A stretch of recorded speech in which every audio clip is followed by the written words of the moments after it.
קדש את ליבי, קדש את נפשי, קדש את גופי לעבוד אותך.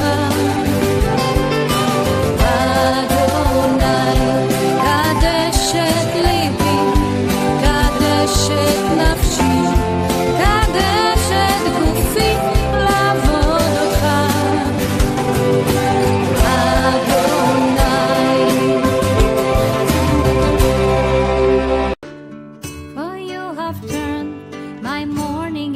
Dancing, you have removed my sackcloth again. Archbishop Dominiquae Bierman has traveled the world for over 3 decades proclaiming the gospel from Zion to the nations with miracles following. She exposes the false doctrines of replacement theology and preaches restoration to the Jewish Messiah, Yeshua HaMashiach. I will proclaim to the nations your salvation. You'll soon return to Jerusalem. I will declare your holy name, Yeshua, and your love for your people. By myself, when Abraham, was ready to butcher his son, sacrifice him, said, by myself I swear it. It is a declaration of Yahweh, because you have done this thing, and you did not withhold your son, your only son, I will richly bless you and bountifully multiply your seed like the stars of heaven and like the sun that is on the seashore, and your seed will possess the gate of his enemies. In your seed, all the nations of the earth will be blessed because you obeyed my voice. Beloved ones, therefore, the covenant of substitution happens right here on Mount Moriah, the Temple Mount. This is the place when Yahweh sealed the covenant with Abraham. And where he said that, his seed will possess the gate of their enemies. Also giving us a glimpse that we are going to have a lot of enemies. But the seed of Abraham will possess the gate of the enemies. And he will richly bless and richly multiply. All these promises are done in the heavenly portal of the Temple Mount on the altar that Abraham himself built to put his own son there. Of course, we know that thousands of years later, we have the Son, the only Son of Yahweh, the only Son of the God of Israel, the only begotten Son, the one that is not created but begotten, the only one that actually also gets sacrificed in Jerusalem for the sake of the salvation of Israel and mankind. Why did he do it? And very often we say, well, why would Yeshua do it?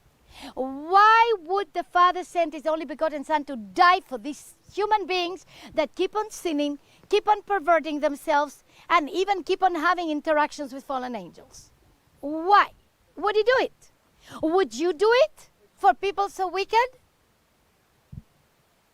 But he did it because of Abraham. He did it because in this portal on the Temple Mount, there was a covenant made. Abraham gave him his son, and though Yahweh said, stop, enough, you've proven to me that you really love me, and Yahweh said, then in that case, I will come and I will give you my son. And it will be my son that will be for the redemption, the salvation of Israel, for the restoration of Israel, and for all of your seed to possess the gate of their enemies and to possess the land that I've given you. So this is the power. The power is that Yeshua would have never come unless this covenant of exchange would have happened right here on Mount Moriah. Yahweh is a God of covenant. And all of these covenants take place in portals, where there is a heavenly interaction between heaven and earth. In this case, we see an angel that is called the angel of Yahweh. Could it be that is called the angel of Yahweh was Yeshua in his pre-incarnate form? It could have been because we see again that when the same angel of Yahweh shows up in the book of Joshua, when they're coming through the Jordan River and they're coming into the land for the first time, and then before they conquered Jericho or anything like that, the angel of Yahweh appeared to Joshua there. We're going to be in that area. The angel of Yahweh appeared to Joshua there.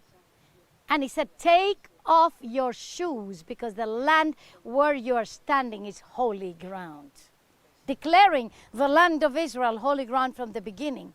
But the truth is that we never take our shoes before angels. Only before Yahweh. Do you remember Moses? When Moses comes to Mount Horeb, and he comes to the holy mountain and he sees the burning bush, and he has the voice of Yahweh speaking to him through the burning bush, and it says the first thing that he tells him to do is take your shoes from your feet, for you're standing on holy ground. We only remove our shoes before Yahweh himself. In other words, I believe that the angel that appeared or that spoke and that stopped Abraham from sacrificing Isaac was none other than Yeshua, that eventually would become the Word made flesh, would be born of the woman Miriam, hallelujah, in Bethlehem, which is not far from Jerusalem. And he will, by his sacrifice, bring redemption to Israel and to mankind. Now you understand that things don't happen at random. Things are all connected in the kingdom of heaven, and we need to understand how the kingdom of heaven operates. So that's the first happening on this portal. Now let's go, and we're going to see another happening, and we're going to jump all the way to 1000 BC approximately, to the time of King David. Okay, King David already is king over Jerusalem. He's already established Jerusalem as the city of David, except he had a little problem. The Jebusite had the place called the stronghold of Zion. He had a little problem.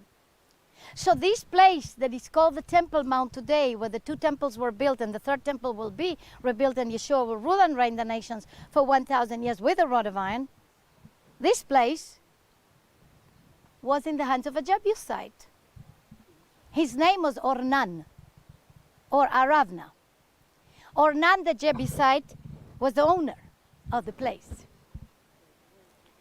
He had the portal. You understand what I'm saying? He had the portal. In the same way that today many Muslims have the portal in the Mount of Olives. In the same way that many people, even many Muslims, are claiming the portal in Nazareth. Nearly in every place you're going to find many Muslims, unless they are religious Orthodox Zionist Jews that advance and take land and take places and take portals like Bethel and Shiloh and places like that.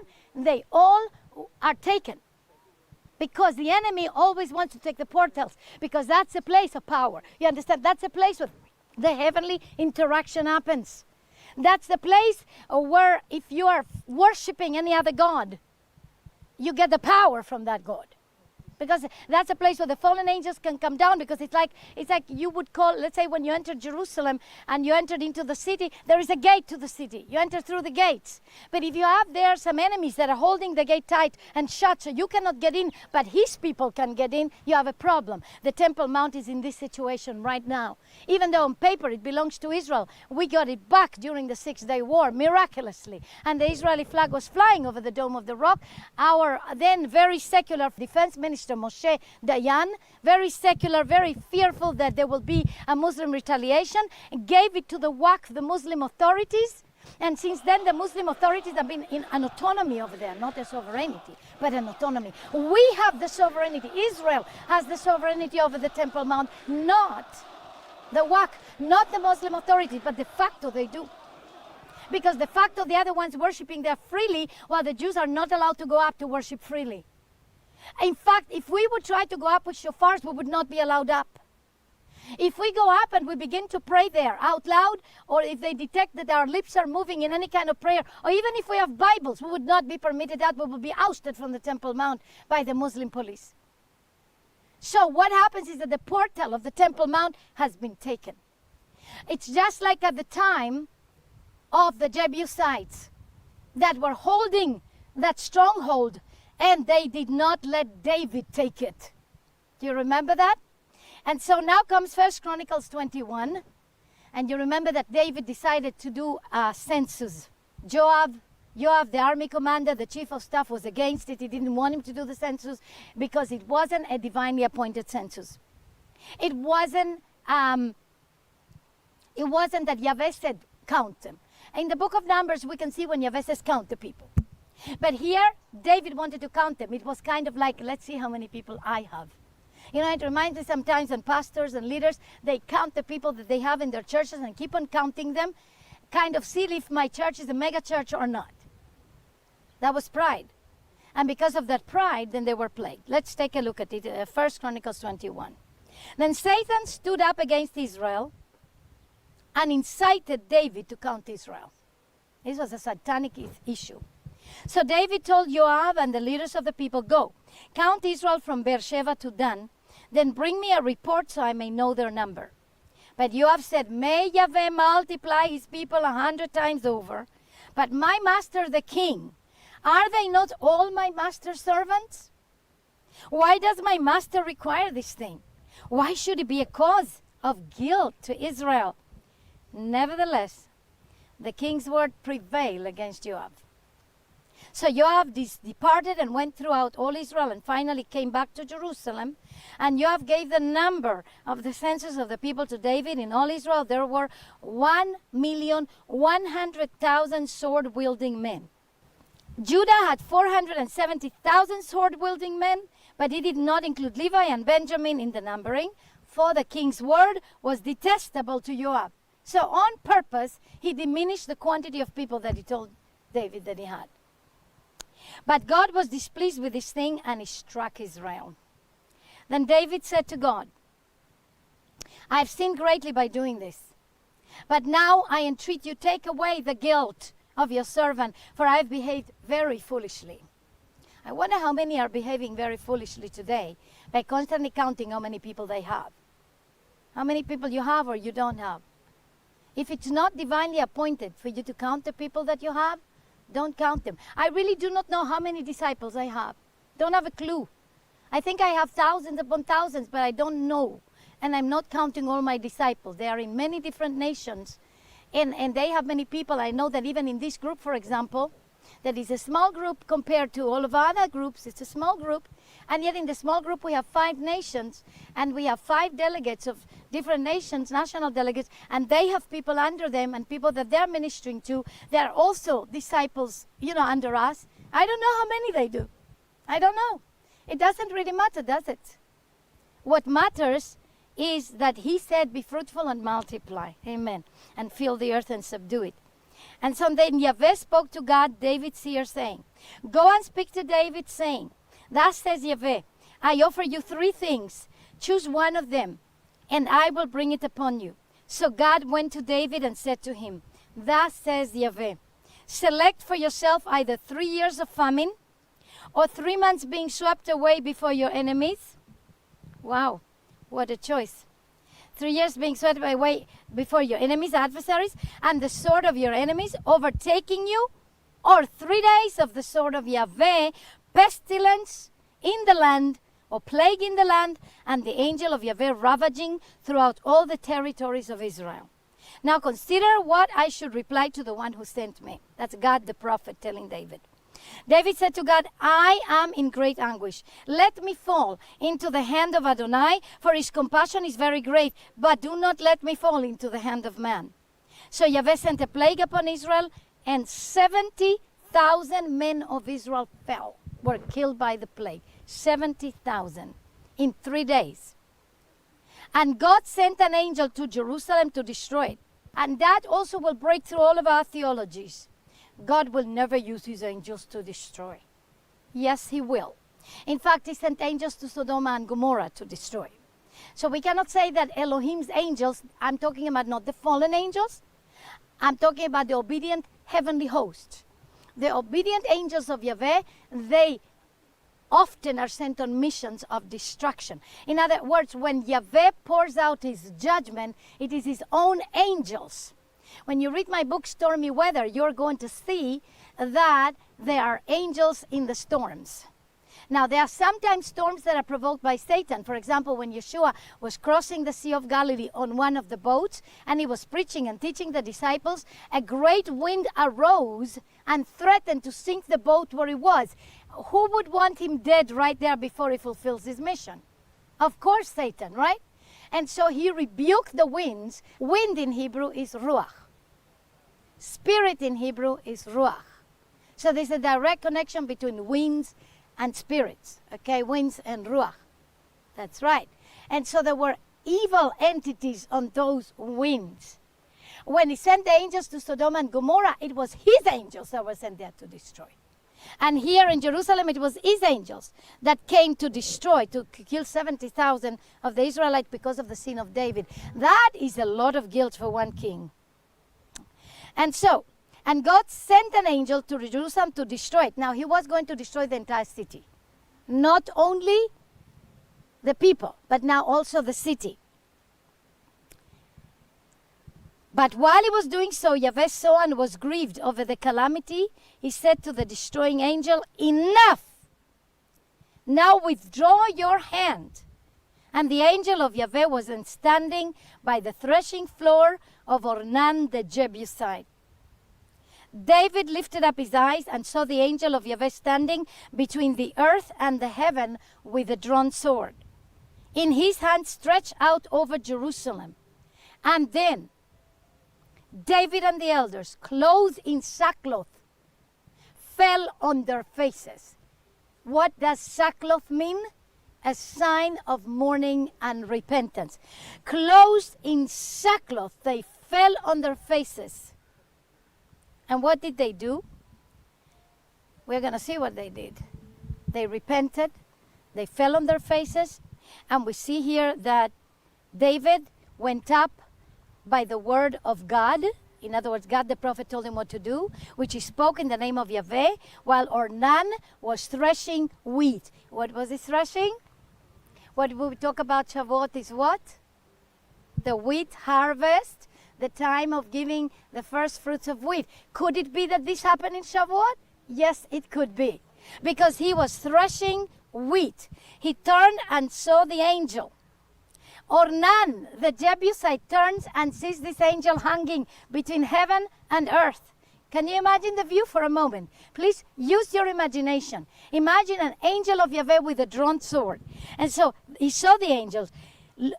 Ornan looked up and he turned and saw the angel. His 4 sons who were with him hid themselves. Why do you think they hid themselves? They were scared. They were terrified. I mean, if you would see an angel with a drawn sword standing between heaven and earth, you probably would be hiding yourself too. So they hid themselves. And when David came to Ornan, Ornan looked up and saw David. Now, understand that Ornan was not a friend of David. He was a Jebusite. He didn't want David to take this place. This was a serious stronghold. But he was scared. I mean, that angel was right over his threshing floor. And so he saw David. He went out from the threshing floor and bowed to David with his face to the ground. He would have never done that. But this angelic appearance made him do that. And then David said to Ornan, "Give me the site of this threshing floor." He couldn't obtain it by war or conflict or nothing. But he came and he said, "Give me the site of this threshing floor that I may build an altar to Yahweh." Here comes the second altar. The altar recovered, right? That I may build an altar to Yahweh. Sell it to me for full price. Please listen what I'm saying. Sell it to me for what? He didn't barter over the price. He was willing to pay full price. I want you to remember that very seriously. I will talk about it in a moment. So he said, "Give it to me for full price, so the plague of my people may be stopped." And then Ornan said to David, "Take it."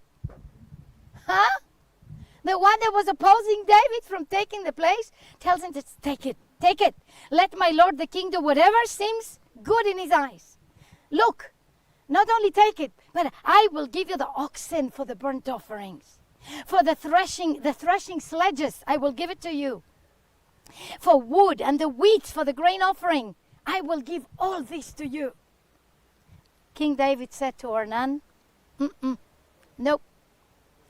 I insist on buying it for the full price." For I will not take for Yahweh what is yours, or sacrifice a burnt offering that cost me nothing. So David gave Ornan 600 shekels of gold. That is a lot of money. 600 shekels of gold by weight for the place. In other words, the Temple Mount is now purchased by King David. 600 shekels of gold is a lot of money. He purchased the place. Abraham built the altar. King David purchased it and built the altar. In other words, this is possession of King David and Israel forever, because it's purchased. And you will understand in the Bible that every time that you see something that has been purchased with money, it's because that becomes possession. What does that mean? That means that Yah can promise you something, but you will have to pay the price. Yahweh can promise you something, but in order to obtain what was promised, you will have to pay the price. Do you understand what I'm saying? Will have to pay. And I'm going to repeat it again. Yahweh promised the land to Israel, but Israel needed to fight battles to obtain it. Yahweh promised the land to Abraham, but Abraham had to buy the cave of Machpelah and the city of Hebron, or the area of Hebron, with money. Ephron the Hittite told Abraham, and he said, take it. What is this between you and I? Bury your dead. Here, take the cave of Machpelah. Take Hebron. Abraham said, no. Name your price. Name your price. And he paid him full price for the cave of Machpelah to bury his dead, to bury Sarah, eventually Leah, and Rebecca. Rachel was buried near Bethlehem. And so we have here a situation where Abraham bought the land. The first piece of land is purchased. And now we have the second piece of it. So Hebron is the first piece of land that's purchased, and that's definitely a portal. And the Temple Mount right there, which is the place that David purchased. And so he built the altar, he bought it, and from that moment, this became the seat of David's kingdom. Eventually, that is the seat where Solomon builds the temple, the first temple, and where Ezra, at the time of Ezra and Nehemiah, well, Ezra most particularly, the second temple is built. Nehemiah repairs the walls. Ezra is there as a catalyst and a facilitator at the time of the rebuilding of the temple, the second temple. And then when we come to the 7th century, the early Islam, then we have the Muslims ruling here, and they put there the Dome of the Rock. Now take a look at the Dome of the Rock for a moment. The Dome of the Rock is not a mosque. It's a memorial to Muhammad. So here you go, and you can see now replacement theology from the Muslim side. Instead of Isaac, it's Ishmael. And so now when the Muslims take it over, they change the story. And the story is changed that it's Ishmael, the chosen son, not Isaac. That's why I'm telling you this is not a political thing. This is a spiritual battle, and it is a biblical battle. It's the battle for the covenant and for the fulfillment of the covenant and for the cleansing of the portals that bring about the fulfillment of the covenant. Because what happens is that this Temple Mount has been dedicated as an altar to Yahweh, but right now is an altar to Allah, to Baal. And the Jews are not allowed to pray there. And the Christians are not allowed to pray there. Some Jews are allowed to go up there, but they cannot even do their normal prayers. It's very difficult. It causes clashes. It causes violence. Because again, Hajj Amin al-Husseini told them they are coming to destroy Al-Aqsa. They are coming to destroy all this Islamic compound. According to Islam, they say that this is the third most important place on the earth for them, Al-Aqsa, the Temple Mount, after Mecca and Medina. But again, the Quran doesn't mention Jerusalem, not even one time. This is what I call a concocted story by Satan himself. And the purpose is to destroy Isaac, to obliterate Israel, and for the anti-Messiah to take over and sit on the Temple Mount, sit on the Mount of the congregation. So when you go now to Isaiah 14, and you see Lucifer, and you see the cherub and the fallen angel, and it says, I will lift myself up, and I will sit on the mount of the congregation. He means I will sit on the temple mount as the real Messiah instead of the Messiah. An anti-Messiah is actually a replacement Messiah. Okay, anti-Messiah is not what you hear like you think, oh, antagonism. Well, of course it's antagonism. Satan is the adversary, the antagonist par excellence. But really anti-Messiah, that word from Latin, means a replacement Messiah. One that is like Messiah but is not the Messiah. So you see that this word, replacement theology, keeps on happening again and again and again as a word of obstruction to the covenant.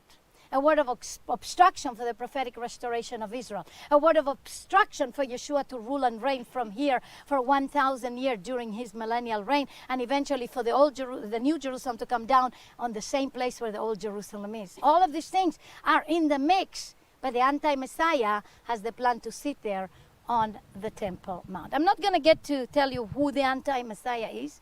In fact, in the book of 1 John, it says that there's been many anti-Messiahs that have been all the way from that time and even all the way to this time. Hitler was a type of anti-Messiah, we know that. And Constantine was a type of anti-Messiah. And there's been many anti-Messiahs. But every time that you see replacement, you find the anti-Messiah. And that's why when we see replacement theology, where, you know, the church replaces Israel and the laws of Rome replace the Torah, the laws of God, and the feast of Rome replace the holy feast, the biblical feast as in the Bible, we are dealing with an anti-Messiah system. So what is Islam then? Islam is an anti-Messiah system, right? That's an anti-Messiah system. And therefore, it worships their God on top of the Temple Mount, declaring that Allah is the one ruling in Jerusalem. And Jerusalem in Arab is not called Jerusalem, it's called Al-Quds, or the Holy. Israel, they don't call it Israel, they call it Palestine, which is in the name of the Philistines and not the name of Israel. Why? Because Israel is a covenant name. In Psalms 83, it says that they are gathering together for one purpose alone. The purpose is that the name of Israel will be remembered no more. Why? Because the name of Israel is the covenant name.